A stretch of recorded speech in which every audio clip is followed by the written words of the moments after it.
नमस्कार, मी सिद्धांत आणि लॉजिकल सिद्धांत या आपल्या यूट्यूब चॅनलमध्ये तुमचं अगदी मनपूर्वक स्वागत आहे.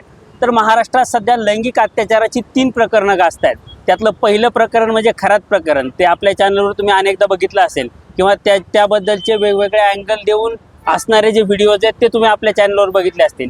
आणि गेल्या 2 ते 3 दिवसामध्ये नव्यानं निघलेली 2 प्रकरणं आहेत. त्यातलं पहिलं म्हणजे अमरावतीच्या परतवाड्याचं प्रकरण आहे आणि दुसरं प्रकरण म्हणजे TCS मधल्या महिलांचं शोषण झालं होतं आणि तिथं धर्मांतराचा सुद्धा अँगल दिला गेला होता. हे लव्ह जिहादचं प्रकरण आहे असं सुद्धा सांगितलं गेलं किंवा तसं वार्तांकन मीडियामधून सुद्धा झालं. या तिन्ही मुद्द्यांबद्दल आपण आजच्या व्हिडिओमधून चर्चा करणार आहेत. आणि आज चर्चा करण्यासाठी आपल्यासोबत आहेत मुस्लिम अभ्यासक पैगंबर शेख.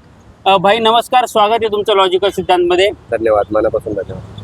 खरात प्रकरणाबद्दल जवळपास सगळ्यांना सगळी माहिती आहे, पण परतवाड्याचं प्रकरण असेल किंवा TCSचं प्रकरण जिथं ज्यांच्यावर आरोप आहेत किंवा जे आरोपी आहेत ते मुस्लिम आहेत आणि याला एक लव्ह जिहादच्या अँगलने बघितलं जात आहे. तर ही दोन्ही प्रकरणं नेमकी काय आहेत आणि यात लव्ह जिहादचा अँगल आहे की नाही आहे? म्हणजे TCSच्या प्रकरणामध्ये तर पोलिसांनी काही दिवस म्हणजे अंडर कव्हर राहून त्याबद्दल त्यांनी इन्व्हेस्टिगेशन केलं. आता तिथं तर अँगल दिसतोय असं म्हणतायत. तर या दोन्ही प्रकरणांबद्दल तुमचं विश्लेषण काय आहे किंवा तुमचं ऑब्झर्वेशन काय आहे, तुमची माहिती काय आहे? सर्वात पहिल्यांदा तर मी तुमचे आभार मानतो की तुम्ही या विषयावर मुस्लिम समाजाकडून काय नक्की भूमिका आहे, त्यांचं नक्की म्हणणं काय आहे हे तुम्ही दाखवण्याचा प्रयत्न करताय. त्याबद्दल मी सर्वात आधी तुमचे आभार मानतो. कारण की परिस्थिती अशी झालेली आहे की या एकूण सगळ्या घटनाक्रमामध्ये मुस्लिम समाजाकडून काय भूमिका आहेत बुवा ह्या दाखवल्याच जात नाहीत. आणि त्याच्यामुळे मग बोलतात की याच्यावर मुस्लिम समाज बोलत का नाही, बोलतात ते दाखवलं का जात नाही हा मुळात प्रश्न आहे. आणि मग त्याच्यामुळं संभ्रम खूप मोठ्या प्रमाणामध्ये नाही. आपला तोच प्रयत्न आहे की मुस्लिम समाजातले एक अभ्यासक म्हणून म्हणजे तुम्ही कधी मुस्लिम समाजाला डिफेंड करण्याचा किंवा चुकीच्या पद्धतीने डिफेंड करण्याचा प्रयत्न केला नाही. तुम्ही अनेक मुद्द्यांवर मुस्लिम समाजाला अगदी रोखोक बोललेला आहे किंवा प्रचंड टीका केलेली आहे. त्यामुळे यावर तर तुमची काय भूमिका आहे हे मला जाणून घ्यायचं होतं. त्यामुळेच मी तुमचे आभार मानले ॲक्च्युली की तुम्ही तसं वागत नाही. त्याच्यामुळे मुळात विषय काय आहे की आपल्या तिथे हे जे लैंगिक शोषणाचे जे प्रकार आहे हे काय महाराष्ट्रामध्ये खरातपासून सुरू झालेत अशातला काय भाग नाही. आणि जे TCSमध्ये जे काही घडलं की बाबा काही ठिकाणी त्यांचा धर्मांतराचा काही प्रयत्न करण्यात आला असं ते बोललेले आहेत. आणि तिकडचे जे पोलीस आयुक्त आहेत कर्णिक म्हणून जे आधी पुण्यामध्ये होते ॲक्च्युली त्यांनी त्यांच्या भूमिका स्पष्ट केल्यानंतर मला असं वाटत नाही की या प्रकरणामध्ये आता जास्त काही संशय वगैरे काही बाळगण्याची काही गरज आहे. आणि SITची नेमणूक देखील झालेली आहे. त्या मुली ज्या म्हणाल्यात की त्यांना धर्मांतर वगैरे करण्यासाठी काही फोर्स वगैरे केला होता, तर मे बी त्याच्यामध्ये सत्यता असूही शकते. आपण त्याही नाकारले नाही पाहिजेत. त्याची SIT जी आहे त्याच्यातनं पूर्णपणे चौकशी होऊन त्याची जो काही अहवाल यायचा आहे तो येईल. मात्र त्या म्हणत होत्या की काय एकीकडे की ते हिंदू देवता वगैरे त्यांच्या बाबतीत अपमान केलं वगैरे. आणि काल परवाच जे गोष्टी तिकडे जे TCSमधले आलेले आहेत, TCSमधल्या बऱ्याचशा जे गौड बंगाल आहे ते लपवलं गेलेलं आहे खरं पाहायला गेलं तर. आता 2020-21मध्ये जे आहेत ते 27 तक्रारी TCSमधल्या लैंगिक अत्याचाराचा आहे. 2021-22मध्ये 36 तक्रारी आहेत लैंगिक अत्याचाराच्या. 2022-23मध्ये 49 तक्रारी आहेत लैंगिक अत्याचाराच्या. 2023-24मध्ये 110 लैंगिक अत्याचाराच्या ज्या आहेत त्या तक्रारी आहेत.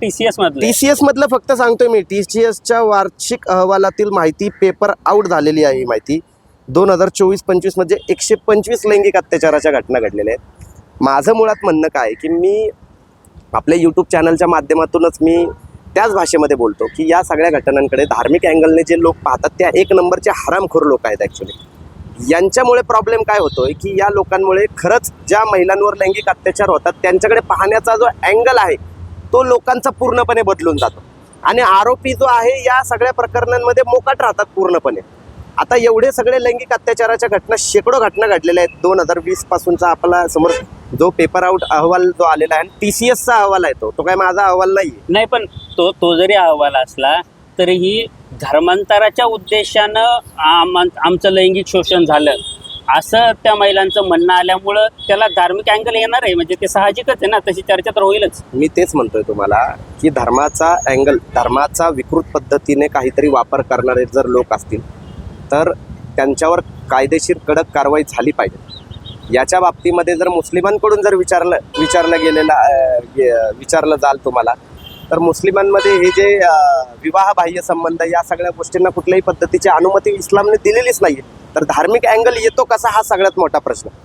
दुसरी गोष्ट, आता अशोक खरातच्या संबंधामध्ये ज्या काही आल्या की शेकडो महिलांच्या संबंधित त्याचे व्हिडिओ देखील व्हायरल झालेले आपण पाहिले. काही व्हिडिओ बाहेर आलेले आहेत. त्यात किती मोठमोठे जे नेते असतील त्याच्यामध्ये, किंवा किती मोठमोठ्या हस्ती त्याच्यामध्ये असतील त्या लैंगिक शोषणाच्या बळी, हा खूप मोठा संशोधनाचा खरं तर विषय आहे.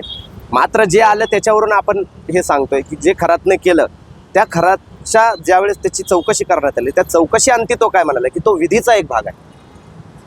बरोबर आहे. मग आता मला काय म्हणायचं आहे, तो विधीचा एक भाग आहे हे खरात स्वतः सांगतोय. मग आता ते धर्मामध्ये आहे का, तर वास्तवामध्ये पाहायला गेलं तर ते कुठेच नाही. ती त्या अशोक खरातच्या बुद्धीची विकृती आहे ती, आणि ती विकृती लपवण्यासाठी तो धर्माचा आधार घेतोय, हे वास्तव आहे. त्याच पद्धतीने हे TCS प्रकरणामध्ये जर तुम्ही पाहाल की हे जे अँगल जो काही दिला जातोय लव जिहाद हे वास्तवामध्ये थोतांड आहे.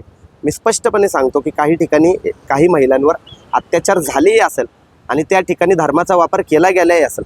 मात्र हे जे सांगतात की संघटित पद्धतीने कुठल्या तरी संघटना याच्यावर काम करतात, माझं त्या गोष्टीला आक्षेप आहे. मी वारंवार सांगतोय की आम्ही नाकारत नाही की एखादी इंडिव्हिज्युअल लेवलवर समजा TCS मध्ये एखादा माणूस विकृत असू शकतो, एखादी महिला विकृत असू शकते की ज्या महिलेने एखाद्या मुलीचं धर्मांतर वगैरे करण्याचा प्रयत्न केला असेल, ठीक आहे, त्यांची फसवणूक केली असेल, मान्य करतो मी त्या गोष्टी की झालं असेल, त्याचा निषेध आहे. त्यांना देहदंडाची शिक्षा द्यायला पाहिजे, त्यांना फाशीची शिक्षा द्यायला पाहिजे, त्यांना भर चौकामध्ये आणून जे आहे, जे इस्लामिक कायद्यानुसार जर तुम्ही सांगाल की अशा पद्धतीने लैंगिक शोषण वगैरे करणाऱ्यांची शिक्षा काय आहे, तर एका खड्ड्यामध्ये गाडून त्यांना दगडाने मारून जे आहे ठेचून त्यांची हत्या करण्याचे, त्यांना देहदंड देण्याचे जे तरतूद आहे ते शर्यत कायद्यामध्ये आहे, त्या पद्धतीने देखील शिक्षा देण्यात यावी. या लेवलपर्यंत मी त्या गोष्टीचा निषेध करतो. मात्र हे जे तुम्ही म्हणताय की हे कुठल्या तरी संघटने आहे, संघटित स्वरूपामध्ये देशामध्ये चाललेला आहे, या गोष्टीला मलेशियाचा जो अँगल आहे तो मलेशियाचा अँगल पण समोर येताना दिसतं की मलेशियामधल्या कोणत्या तरी व्यक्तीला किंवा धार्मिक व्यक्तीसोबत ही लोक संपर्कात होती आणि त्यांच्या इन्स्ट्रक्शननुसार धर्मांतर करण्यासाठी या मुलींचा लैंगिक छळ केला जात होता. अहो, मग मी तुम्हाला काय म्हणतोय की ह्या सगळ्या गोष्टी ज्या आहेत, आता बऱ्याच गोष्टीचा भपका जो आहे तो उडतो आणि ज्यावेळी खोटं जे आहे ते मोठ्या प्रमाणामध्ये पसरतं आणि वास्तवामध्ये जे काही समोर येतं ते समोर आल्यानंतर सत्य ज्यावेळी समोर येतं ते ऐकायला कोणीच उभं नसतं. केरळ स्टोरी सारखा सिनेमा आपल्याकडे आला, त्यावेळेस त्या ह्याच्यामध्ये बोलले की 3 लाख महिलांचं जे आहे ते धर्मांतर झालं. वास्तवामध्ये ते 3 मुली होत्या आणि त्यातली वास्तवामध्ये जर अत्याचार कोणावर झाला असेल तर ती एकच मुलगी होती. कोर्टाने ज्यावेळी त्या गोष्टी कोर्टामध्ये त्या सिद्ध झाल्या, खुद्द केरळ स्टोरीचं जे त्यांनी इंट्रोडक्शन दिलं होतं त्याच्यामध्ये त्यांनी ते जे आहे ते काढावं लागलं ना त्यांना. वास्तव काय आहे त्याच्या खोलामध्ये गेलं पाहिजे की वास्तवामध्ये या गोष्टी घडल्यात का, SITचा अहवाल पूर्णपणे येऊ द्या. मात्र या गोष्टी जर काही ठिकाणी घडल्या असतील तर त्याच्यासाठी सबंध मुस्लिम समाजाला काहीतरी धारेवर धरायचं, इस्लामने काहीतरी अशा करण्याची जी काही अनुमती दिलेली आहे अशा पद्धतीने जी मांडणी करायची, हे देखील विकृत मानसिकतेचंच लक्षण आहे. आज अशोक खरातचं एवढं मोठं प्रकरण झालं, नाशिकमध्ये TCSचं प्रकरण झालं जे निषेधार्ह आहे, त्याचा आपण पूर्णपणे निषेध करतो. आपण त्याचं कधीही समर्थन करू शकत नाही. कुठल्याही हिंदुत्ववाद्यांनी त्याचा निषेध करो न करो, त्याचं भांडवल करो न करो, मात्र आम्ही त्याचा निषेध व्यक्त करतो आणि आमचं स्पष्ट म्हणणं आहे की त्यांना आमच्या हवाली करा. मग त्यांची अवस्था आम्ही काय करतो ते तुम्ही पहा. आमचं स्पष्ट आव्हान आहे या माध्यमातून. मात्र दुर्दैवाची गोष्ट काय आहे, या गोष्टी जरा लक्षात घ्या की अशोक खरातसारखं एवढं मोठं प्रकरण नाशिकमध्ये घडलं, शेकडो महिलांचं लैंगिक शोषण त्या ठिकाणी झालं, किती मनुवाद्यांनी त्या ठिकाणी आंदोलनं केली, किती जण रस्त्यावर उतरले त्याच्यासाठी, कोणीच उतरलं नाही. धर्मांतराचा अँगल नव्हता ना. अहो ऐका ना, धर्मांतराचा अँगल नसला तरी मला तेच म्हणायचं आहे की विषय काय झालेला आहे, हा विषय अशा पद्धतीनं पाहू नका तुम्ही. हा विषय अशा पद्धतीनं पहा तुम्ही की जर महिलांचं शोषण स्वधर्मीय व्यक्तीनं जर केलं तर त्या ठिकाणी कोणाच्या भावना दुखावत नाहीत, कोणी रस्त्यावर उतरत नाही. मात्र महिलांचं शोषण जर भिन्न धर्मीयांच्या कुठल्या व्यक्तीनं केलं तर आपल्या भावना दुखावतात. म्हणजे या माध्यमातून आपण स्वधर्मीय पुरुषांना, स्वधर्मीय महिलांवर अत्याचार करण्यासाठी मोकळं रान देतोय का, हाही प्रश्न या निमित्ताने निर्माण होतोय. याबद्दल हाही प्रश्न उपस्थित होतो ना. म्हणजे लैंगिक अत्याचाराचं कोणी समर्थन करू शकत नाही किंवा ते निषेधार्हच आहे कोणत्याही परिस्थितीमध्ये किंवा कोणत्याही धर्मामध्ये. पण ज्यावेळी लैंगिक अत्याचाराचा उपयोग हा धर्मांतरासाठी, म्हणजे प्रेमाच्या जाळ्यामध्ये ओढून हिंदू मुलींचं मुस्लिम धर्मामध्ये धर्मांतर केलं जात आहे, अशी जी थेरी आहे, अशा लोकांमुळं त्या गोष्टीला बळ मिळतं असं तुम्हाला वाटत नाही का की ह्या थेरीला? किंवा जो एक प्रकारचा प्रोपोगंडाही म्हणू शकतो आपण, त्या मी प्रोपोगंडाला तुम्हाला- बळ मिळतंय असं वाटत नाही का तुम्हाला या उदाहरणात? मी तुम्हाला तेच म्हणालो की TCS मध्ये जी घटना घडली त्या घटना ज्या आहेत त्या फक्त TCS मध्येच घडल्यात अशातला काही भाग नाही. मी आधीच बोललो ना तुम्हाला याच्यामुळे की अशा घटना बऱ्याच ठिकाणी किंवा काही ठिकाणी घडतात. मात्र हे जे म्हणतात की हे संघटित स्वरूपाचं आहे, त्याच्या मागे कुठल्या तरी संघटना आहे, त्या संघटना आजपर्यंत का मिळाल्या नाहीत? कोर्टामध्ये स्वतः म्हणायला गेले की लव जिहाद सारखी कुठली गोष्ट जी आहे ती अस्तित्वात नाही. बऱ्याच ठिकाणी असं होतं की त्या ठिकाणी जे आहे ते मुलींशी लग्न वगैरे होतात आणि त्याच्यानंतर मुलाचा जो धर्म आहे किंवा मुलाच्या ज्या धार्मिक चालीरीती आहेत त्या आपसूक पद्धतीनं जे आहेत ते स्वीकारतात. हे बऱ्याच ठिकाणी गोष्ट घडतात. मग त्यालाही हे लव जिहादचा अँगल देण्याचा प्रयत्न करतात. एक लक्षात घ्या, ज्या ठिकाणी खरं प्रेमच असतं बुवा, ठीक आहे, बऱ्याच ठिकाणी असं होतं की मुलगा मुलीचा धर्मही बदलू नका म्हणतो, स्पेशल मॅरेज ॲक्टने लग्न करा म्हणतो, त्याही ठिकाणी ह्यांच्या त्याच बॉम्बा चालू असतात. मग मला म्हणायचं आहे काय की जर ज्या ठिकाणी आता एक लक्षात घ्या, एखाद्या ठिकाणी घटना घडली, बरोबर आहे, TCS मध्ये घटना घडली, हा विषय सगळ्यात पहिल्यांदा कोणाशी निगडीत आहे? त्या मुलीशी, त्या मुलीच्या कुटुंबियांशी, त्या मुलीच्या नातेवाईकांशी, बरोबर आहे. त्या मुलीच्या कुटुंबियांनी, मुलीच्या नातेवाईकांनी कुठं आंदोलनं केलीत का? नाही केलेली. त्यांचं कुठं नाव वगैरे आलेलं आहे का? नाही केलेलं. मग मला म्हणायचं की तुम्ही आंदोलन करून दाखवू काय इच्छिता नक्की?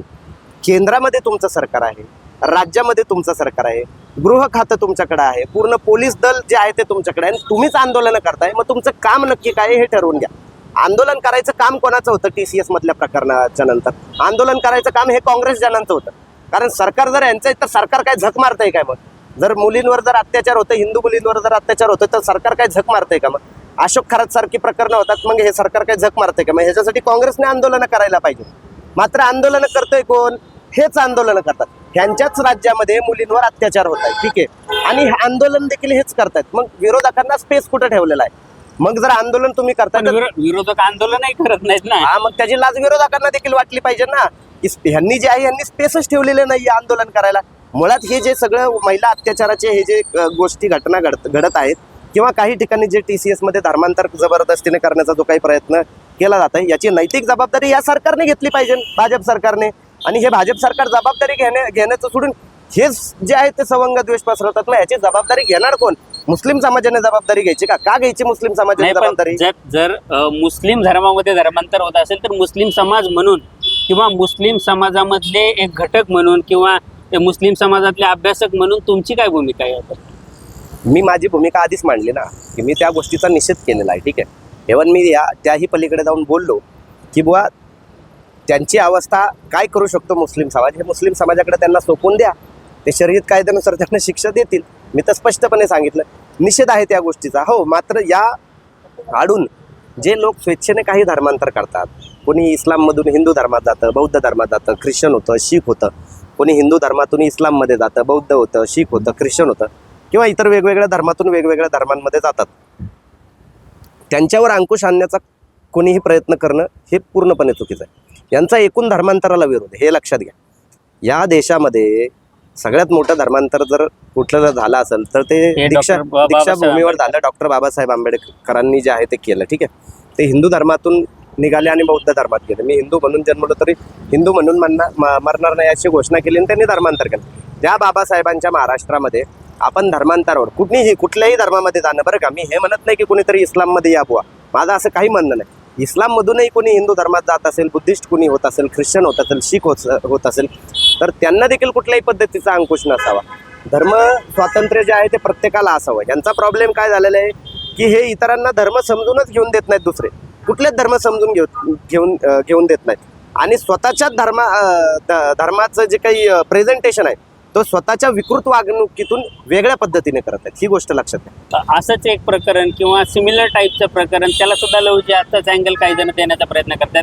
ते प्रकरण म्हणजे अमरावतीच्या परतवाड्यातलं प्रकरण, जिथं माझ्यापर्यंत जी माहिती आली त्या माहितीनुसार जो आरोपी आहे तो पण मुस्लिम आहे आणि ज्या विक्टिम्स आहेत त्या पण मुस्लिम आहे, आणि त्यांची संख्या जी आधी 180 पर्यंत सांगितली होती ती आता कमी सांगितली जाते.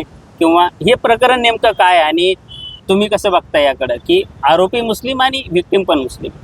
तुम्हाला कसं कळालं आरोपी विक्टिम मुसलमान आहे? आरोपीचा फोटो सगळीकडे मीडियावर दाखवला जातो. अहो, एक लक्षात घ्या, आणि विक्टिमचे व्हिडिओ व्हायरल झाले. एक लक्षात घ्या, हे जे भट भिक्षुकशाहीला जे मांडलिक झालेले आहेत ना, हे मनुवादी, ठीक आहे, जे आत्ताच्या घडीला आपण पाहतोय, ज्यात खूप सारे बहुजन देखील आहेत, हे अट्टल एक नंबरचे मूर्ख झालेले आहेत. समोर जो आरोपी ते आयन काय त्याचं मोहम्मद आयन नाव आहे त्याचं, तो आरोपीचं नाव समोर आलं आणि त्यांनी काहीतरी 180 मुलींचे काहीतरी लैंगिक शोषण केलं असं आलं. लगेच ह्यांनी बॉम्ब चालू केली लगेच. म्हणजे हे काय म्हणतात की तो म्हणतात ना ते माफीवीर काकतालीय योग, तो यांचा काकतालीय योग आहे. कावळा बसायला आणि फांदी तुटायला. म्हणजे एखादा जो आरोपी आहे का, तो आरोपी मुसलमान निघाला की लगेच मीडियावर यायचं आणि बोंब मारायला सुरुवात करायची. ते काय त्या नवनीत राणा, ते बाकीचे ते चित्रा वाघ आणि इतर अनेक मंडळी आले आणि लगेच व्हिडिओ बनवायला चालली. हिंदू महिलांचं शोषण होतंय, लव जिहाद होतंय, हे असेच करतात ते तसेच करतात. आणि हे सगळे जे आहे हे सपशेल तोंडावर पडले. दोन्ही बाजूचे जे धर्मांध लोक होते का ते तोंडावर कसे पडले. माझ्या एका पोस्टवरून RSSचे जे लोक आहेत त्यांनी खूप रान उठवण्याचा प्रयत्न केला की मी म्हणालो की त्या ज्या पीडित मुली आहेत त्या सगळ्या मुस्लिम आहेत. तर त्यांचं म्हणणं होतं की काय बघा पैगंबर शेख काय म्हणतो, पीडित मुस्लिम आहेत म्हणून बोलू नका. अरे मुळातच तुम्हाला बोलायचं कुठं, हिंदू मुलींच्या बाजूने तरी कुठं बोलायचंय तुम्हाला. विषय काय आहे ते समजून घ्या की आज त्या मुली ज्या आहेत त्या मुलींचं शोषण एका मुस्लिम मुलाने केलं. ठीक आहे, त्या 180 मुली नसून त्या 8 मुली आहेत. ठीक आहे, त्या मुलाचं वय 19 आहे. ठीक आहे, त्याच्यामध्ये त्याचा जर रेशिओ काढला तुम्ही तर 3-4 महिन्यामध्ये तो एक मुलगी जी आहे तो एका मुलीची फसवणूक करायचा, एका मुलीशी प्रेमसंबंध प्रस्थापित करायचा, मग शारीरिक संबंधांसाठी तो मागणी करायचा किंवा जबरदस्ती तो करायचा. त्या गोष्टी झाल्या त्याच्यामध्ये. त्याही पलीकडे त्याचा मित्र आणि त्याच्यामध्ये ती स्पर्धा लागलेली होती की कोण सगळ्यात जास्त जे आहे तो मुलींना स्वतःच्या जाळ्यामध्ये अडकवतोय आणि त्यांचं लैंगिक शोषण कशा पद्धतीनं करतोय ह्याची त्या दोघांमध्ये स्पर्धा लागली होती. आणि त्याच्यामध्ये मग तुमच्या माहितीसाठी सांगतो सगळ्यात वाईट गोष्ट काय आहे की 2 महिन्यापूर्वी मुस्लिमांची एक मीटिंग अमरावतीमध्ये त्या ठिकाणी बसली होती. ठीक आहे, आणि त्या मीटिंगमध्ये ह्या मुलांना जे आहे ते सांगितलं होतं की ते इथून पुढे अशा गोष्टी काही करणार नाही. ठीक आहे, म्हणजे तुम्ही काय धर्मपंचायत बसवता का त्या ठिकाणी? तुम्हाला ह्या ठरवण्याचा अधिकार कोणी दिलाय?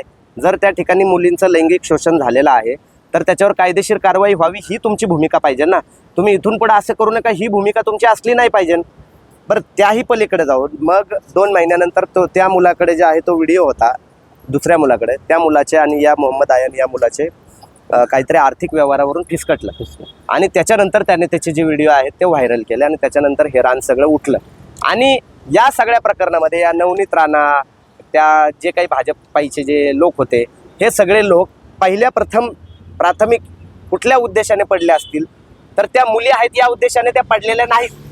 त्या हिंदू मुली आहेत आणि मुसलमान शोषणकर्ता मुसलमान आहे या अँगलनी त्या पडल्या त्याच्यामध्ये. ठीक आहे, आणि त्याच्यानंतर ज्यावेळी त्यांना कळलं की अरे ज्यांचं शोषण झाले त्या पण मुस्लिम आहेत, मग त्यांनी अँगल चेंज केला. ह्या मुली असतात, मुलींचा कुठलाही धर्म नसता. अरे मग आम्ही एवढ्या वर्षापासून काही वेगळं सांगतोय का? आम्ही तेच सांगतोय, पीडितेचा कुठला धर्म नसतो आणि शोषणकर्त्याचा पण कुठला धर्म नसतो, त्याला शोषण करायचं असतं फक्त. त्याही पलीकडे जाऊन याच्यामध्ये हे जे 180 वगैरे सांगतात याच्यामध्ये काही तथ्य नाहीये. त्या 8 मुली आहेत. ठीक आहे, त्या 8 मुलींचं जे त्यांचं ऑन रेकॉर्ड आलेलं आहे आणि तेही पोलिसांनी सांगितलं. जर नाशिक प्रकरणामध्ये जर तिथले आयुक्त कर्णिक जे आहेत ते सांगतात ते जर आपण मान्य करतो तर अमरावती प्रकरणामध्ये पण तिथले जे DCP वगैरे सांगतात त्याही गोष्टी आपण मान्य केल्या पाहिजे. पोलीस काय अहवाल देतात हे महत्त्वाचं आहे माझ्यासाठी. भाजपचे लोक काय बोलतात, इतर MIM वगैरे जे मुस्लिम संघटनेचे लोक काय बोलतात हे महत्त्वाचं नाही. 8 मुली होत्या, 8 मुलींचं लैंगिक शोषण त्या ठिकाणी झालेलं आहे. तक्रार दाखल झालेली आहे आणि मला तर असं कळालं की त्यातल्या 2 मुली या नगरसेवकाच्या मुली होत्या. एवढी माहिती जी आहे ती त्याच्यामध्ये आम्हाला समजलेली आहे. तर मग आता ह्याच्यामध्ये आणखीन एक अँगल जो मला त्याच्यामध्ये द्यायचा होता की मी म्हणत होतो की दोन्हीकडील धर्मांध जे आहेत ते तोंडावर आपटणार आहेत. तर हे जे सांगत असतात की बुरख्यातल्या मुली ह्या सेफ असतात, मग ह्यातल्या कित्येक मुली या बुरख्यामध्ये होत्या तर मग त्या कशा काय सेफ नाही राहिल्या? आणि व्हायरल झालेल्या व्हिडिओमध्ये बुरख्यातल्या मुली दिसतात. मग बुरख्यातल्या मुली या सेफ असतात. हा जो काही यांचा अजेंडा आहे किंवा हे जे काही सांगण्याचा प्रयत्न करतात, थोपवण्याचा प्रयत्न करतात, ते देखील साफ खोटा आहे, चुकीचं आहे हे मांडण्याचा त्या माध्यमातून प्रयत्न होता. आता त्या मुलाचं जे आहे ते बुलडोझरने काहीतरी ते घरबीर पाडलं वगैरे हे असे सांगण्यात आलं. मुळात कुठलंही घरबीर काही पाडलेलं नाही. एक लक्षात घ्या. सगळ्यात पहिली गोष्ट, घर पाडण्याची यांची प्रक्रिया काय असते ते पण समजून घेणं खूप महत्त्वाचं आहे. आपल्या तिथे बऱ्याच ठिकाणी जे आहेत ते अनधिकृत बांधकामं असतात. ठीक आहे, आणि अनधिकृत बऱ्याचदा खेडेगावामध्ये किंवा छोट्या सगळ्याच टाउनमध्ये ठिकाणी, बऱ्याच परवानगी ठिकाणी. घेऊन बांधलेलं नसतं. हा परवानगी घेऊन बांधलेले नसतात, अनधिकृत बांधकामं असतात. मग हे काय करतात, एखादा त्याच्यामध्ये आरोपी मिळाला, मग आरोपी मिळाले की त्याचं जे घर आहे ते अधिकृत आहे का अनधिकृत आहे ते पाहतात. हे पूर्ण कायदेशीर प्रक्रियेनं करतात. हे काही डायरेक्ट बुलडोजर कारवाई करत नाहीत. ते अनधिकृत असलं की मग त्याला महानगरपालिकेकडून इन्स्टंट नोटीस पाठवतात आणि नोटीसीच्या तासाभरात जो आहे तो JCB त्या ठिकाणी हजर असतो पाडायला. अशी ही ऑपरेटिंग आहे. मग ह्याच्यामध्ये म्हणाले की खरंचची जी घरं आहेत ती का पाडली नाही, खरंचच्या ह्याच्यावर बुलडोजर का कारवाई केली नाही, हे वास्तव आहे ना. का केलं नाही बुलडोजर कारवाई? खरंचच्या कुठल्या ऑफिसला तरी त्यांनी सील मारलंय का? काय म्हणजे बंद केलं? एक प्रकारे मुस्लिमांची कशी जिरवली हे दाखवण्याचा प्रयत्न होतो. एक लक्षात घ्या, तुम्ही मुस्लिमांची जिरवा किती जिरवायची, ठीक आहे. तुम्हाला जिरवून तुमचं समाधान झालं की मग आम्हाला सांगा की बाबा आमचं समाधान झालं. नसेल समाधान झालं तर जिरवत बसा. याचा मुस्लिमांना काही फरक पडत नाही या सगळ्या गोष्टींनी. वास्तवामध्ये एक लक्षात घ्या, जे आरोपी आहेत त्यांची जिरली पाहिजे, त्यांना त्रास झाला पाहिजे, त्यांना आयुष्यभर जेलमध्ये सोडवून ठेवलं पाहिजे. मात्र तसं होतंय का? नाही होते. तसं जर झालं असतं तर खूप आनंद झाला असता. ते आरोपी मोकाट सुटतात 1-2 वर्षांनी जामीन घेऊन, आणि त्यांची घरं पाडून काय दाखवणार आहेत, काय सिद्ध करणार आहात तुम्ही? त्याच्यातनं काय होणार, काय आहे? त्यांनी काहीच सिद्ध होणार नाही. जे आरोपी आहेत त्यांना कायदेशीर शिक्षा कठोरात कठोर झाली पाहिजे, आणि ती शिक्षा काय झाली ती माध्यमांच्या थ्रू जे आहे ते समाजासमोर आलं पाहिजे, जेणेकरून इतर आरोपी इतर लोक जे आहेत ते अशा करण्यासाठी धजावणार नाही. तसं काही होताना दिसत नाही. आज ते खरंचचं प्रकरण तुम्ही घेतलं, ते खरंचचं तेवढं एकच प्रकरण आहे का? नाहीये तेवढंच प्रकरण. अशी अनेक प्रकरणं, मुंबईमधलंच त्याच्यानंतर एक प्रकरण आलं, त्याच्यानंतर एक संगमनेरमधलं एक प्रकरण आलं. तो खरात म्हणत होता की मी कृष्ण आहे आणि तू मागच्या जन्माची राधा आहे. तो अजून एक संगमनेरचं प्रकरण आलं, तो कुठला तरी वैद्य म्हणून होता. तो वैद्य म्हणायचा की मी महादेव आहे आणि तू पार्वती आहे, असं म्हणून त्याने लैंगिक शोषण केलं. अहो मला म्हणायचं काय, इथं तर सरळ सरळ नावं घेऊन लैंगिक शोषण चालू आहे ना देवी देवतांची. मग त्याने देवी देवतांची विटंबना होत नाही का? देवी देवतांची बदनामी त्याने होत नाही का? आणि कुठला हिंदुत्ववादी ह्याच्यासाठी चिडलाय हो? तुम्ही बघितलं कुठला हिंदुत्ववादी ह्याच्यासाठी चिडलाय? आमच्या देवी देवतांची बदनामी केली. हिंदू आक्रोश मोर्चा तुम्ही काढताना मग कुठला हिंदू आक्रोश मोर्चा ह्याच्यासाठी निघाला देवी देवतांची बदनामी झाली म्हणून? कोण उतरलं रस्त्यावर? कोणीच उतरलं नाही का? कारण आरोपी जे आहेत की हिंदू धर्माचे आहेत म्हणून, आणि त्याच्या विरोधामध्ये आम्हाला काही अजेंडा पसरवायचा नाहीये. मुळात हिंदू धर्माची बदनामी जेवढे ते आरोपी करतायत का त्यापेक्षा कैक जास्त हे मनुवादी जे आहेत हे त्याच्यापेक्षा जास्त करतात. का? कारण त्यांच्या वेळी हे लोक बोलत नाहीत. आज मुस्लिम समाजातून अमरावती प्रकरणामध्ये तीव्र संतापाची लाट आहे. तुमच्या माहितीसाठी सांगतो, कितीतरी आंदोलनं अमरावतीमध्ये झाली, त्यांना फाशीची शिक्षा द्या म्हणून लोक रस्त्यावर उतरायला लागलेत. किती जण खराच्या प्रकरणामध्ये रस्त्यावर उतरले? नाही उतरले. का नाही उतरले? वैद्यच्या प्रकरणामध्ये उतरले. तिथं पारनेरमध्ये हभप एक कीर्तनकाराने जे आहे 13 वर्षाच्या मुलीवर 5 वर्ष लैंगिक शोषण करत होता. कुठे गेला होता तो? मग हा प्रश्न विचारायला नको. धर्माचा आधार जो आहे तो महिलांच्या लैंगिक शोषणासाठी केला जातोय. मग ह्याच्यासारखी वाईट गोष्ट दुसरी नाहीये. या अमरावती प्रकरणामध्ये तर मोहम्मद आयांनी कुठला धर्माचा वापर केला का महिलांचं लैंगिक शोषण करायला? नाही. पण तरीही लैंगिक शोषण केलं ना. मग त्या लैंगिक शोषणामध्ये या लैंगिक शोषणामध्ये फरक काय आहे? लैंगिक शोषण हे महिलांचंच झालेलं आहे ना. पीडित ती महिलाच आहे ना. मग तिला न्याय कुठं मिळतोय? खरात प्रकरणामध्ये काय झालं? पीडित महिला आहेत, काय न्याय मिळणार आहे त्यांना? आज समोर यायला तयार नाहीत महिला, धजावत नाहीयेत समोर यायला महिला. मुंबईमधलं तेच प्रकरण झालं, त्या वैद्यचं ते प्रकरण झालं. मध्ये ते पारनेरमध्ये ज्या मुलीवर अन्याय झाला होता, ती मुलगी 8वीमध्ये शिकते, त्या मुलीला शैक्षणिक मदत काही हवी का त्याच्यासाठी मी स्वतः फोन केलेला. तुमच्या माहितीसाठी सांगतो, मी स्वतः जाणार होतो त्या ठिकाणी, पण ते म्हणले की प्रकरण शांत व्हायला लागले, नको आम्हाला कुठली पद्धतीची मदत नको आहे आत्ताच्या घडीला. त्याच्यामुळे मी गेलो नाही, कारण आपल्याला तेवढं समजून घ्यावं लागतं. हे तुम्ही झालं सांगितलं सरकारला किंवा हिंदुत्ववाद्यांना, पण हे हिंदुत्ववादी नाहीत, हे मनुवादी आहेत. जात पंचायत सारखं मस्जिदीमध्ये बसून ज्यांनी लैंगिक अत्याचारासारखं गंभीर प्रकरण हे रफादफा करण्याचा प्रयत्न केला, त्या मुस्लिम समाजाला काही मेसेज द्यायला? अहो ह्याच्या आधी पण त्यांना कुत्र्यासारखं झोडून काढलंय मी. मध्ये कोंडवामध्ये एक प्रकरण झालं होतं, एका मुलाचं लैंगिक शोषण झालं होतं. तो लैंगिक शोषण करणारा एक मौलाना होता, ठीक आहे. आणि त्याच्यावर माझे हिशोबी माझे एवढे लेख कोणीच लिहिले नसतील. मी स्वतः तिथल्या पत्रकारांना जोडून काढलं होतं की प्रेसवाला हो म्हणून सगळीकडे मिरवता, या विषयावर तुम्ही का बोलला नाही? कोंडव्यातलं प्रकरण मी उचलून धरलेलं होतं. आणि त्याच्यानंतर ज्यावेळेस तो मौलाना होता आणि मग लैंगिक शोषण झाल्यानंतर मुवज्जिम म्हणजे जबाबदार व्यक्तीमध्ये त्याचं बदल झाला, समजतंय का? म्हणजे आधी तो मौलाना होता, मग नंतर त्याला जबाबदार व्यक्ती आहे बाबा फक्त मशिदीच्या, त्याच्यावर काहीतरी जबाबदारी दिलेली, एवढं सांगितलं. त्या माणसाला देखील UP ला पळून जायला इथल्या मुसलमानांनी मदत केली. परत जो पीडित मुलगा होता त्यांना 15 दिवस तिथून निघून जा म्हणून सांगितलं त्याच्या घरच्यांना. मग ह्या ज्या काही गोष्टी आहेत हे मुस्लिम समाजातनं जे काही गोष्टी केल्या जातात हा देखील तेवढाच मूर्खपणा आहे. ते आपण काय धर्मपंचायत चालवतोय का आपल्या ठिकाणी आणि काय मशिदीमधून ठरणार का की कुठल्या मुलाने मुलींचं लैंगिक शोषण केल्यावर त्याला थांब म्हणायचं का त्याला शिक्षा द्यायची हे मशिदीमधून ठरणार का? मशिदीतले मौलाना कोण आहेत?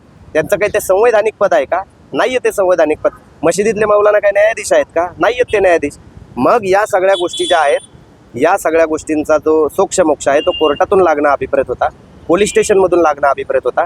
त्या पद्धतीच्या गोष्टी या ठिकाणी घडलेल्या नाहीत आणि त्याबद्दल अमरावती मध्ये ज्या काही त्या मशिदीमध्ये किंवा इतर ठिकाणी ज्या काही गोष्टी त्यांची मिटिंग झाली त्या मिटिंगमध्ये बसणाऱ्यांचा देखील मी निषेध करतो आणि त्या आयोजकांचा देखील मी निषेध करतो आणि त्यांच्यावर देखील कायदेशीर कारवाई झाली पाहिजे. कारण त्यांना अशा कुठल्याही गोष्टी करण्याचा अधिकार नव्हता. ज्यांनी ती मिटिंग लावली त्यांच्यावर देखील कायदेशीर कारवाई करण्यात आली पाहिजे. कारण अशा पद्धतीच्या मिटिंगा वगैरे घेणं तुम्हाला अधिकार नाहीये. 8 मुलींचं जर लैंगिक शोषण झालंय आणि त्या 8 मुलींचं लैंगिक शोषण झाल्यावर तुम्ही अशी मिटिंग घेता, तुम्हाला कुठला अधिकार दिलेला आहे त्या गोष्टी करण्याचा? त्यामुळे त्यांच्यावर देखील कायदेशीर कारवाई झाली पाहिजे. आणि जे मुस्लिम आज अमरावतीमध्ये आंदोलनं करतात ज्यांनी ती मिटिंग घेतली त्यांच्या विरोधामध्ये आंदोलनं केली पाहिजेत. त्यांच्यावर कायदेशीर कारवाई करा म्हणून माझं पोलीस प्रशासनाला, गृह खात्याला आव्हान आहे की 2 महिन्यापूर्वी तिथे अमरावतीमध्ये कुठल्या गावामध्ये कुठल्या मशिदीमध्ये ती मिटिंग झाली, त्या मिटिंगमध्ये कोण कोण होतं त्या सगळ्यांवर कायदेशीर कारवाई करा. आता ह्याच्यापेक्षा काय भूमिका पाहिजे तुम्हाला?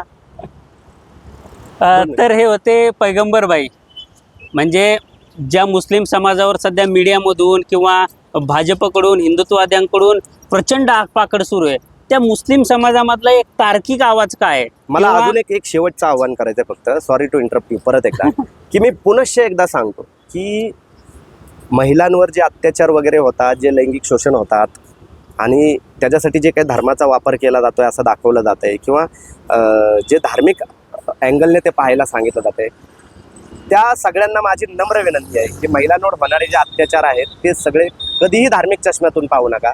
कारण अत्याचार करणारा हा त्या गोष्टीचं फक्त भांडवल म्हणून वापर करत असतो, ही गोष्ट तुम्ही कायम लक्षात घ्या. आणि त्याच्यामुळे होतंय काय की आपण धार्मिक अँगलने बघितल्यामुळं महिलांवरील अत्याचाराचे जे प्रकरण आहेत त्याची जी दाहकता आहे, म्हणजे अत्याचार करणारा कुठल्या धर्माचा आहे हे पाहून जर आपण त्याच्यावर वक्तव्य होणार असेल तर आपल्यासारख्या माणसांनी एवढी निचतम मानसिकतेची जमात कुठली नसावी असं मला वाटतं. Please continue. तर हे होते पैगंबरबाई, त्यांनी त्यांची रोखठोक प्रतिक्रिया या विषयावर दिलेली आहे. म्हणजे पैगंबरबाईंना तुम्ही कायम मुस्लिम समाजातल्या चुकीच्या गोष्टींबद्दल बोलतानाही बघितलं असेल आणि हिंदुत्ववाद्यांच्या आक्रस्ताळे आणि धर्मांधपणावर पण बोलताना बघितलं असेल.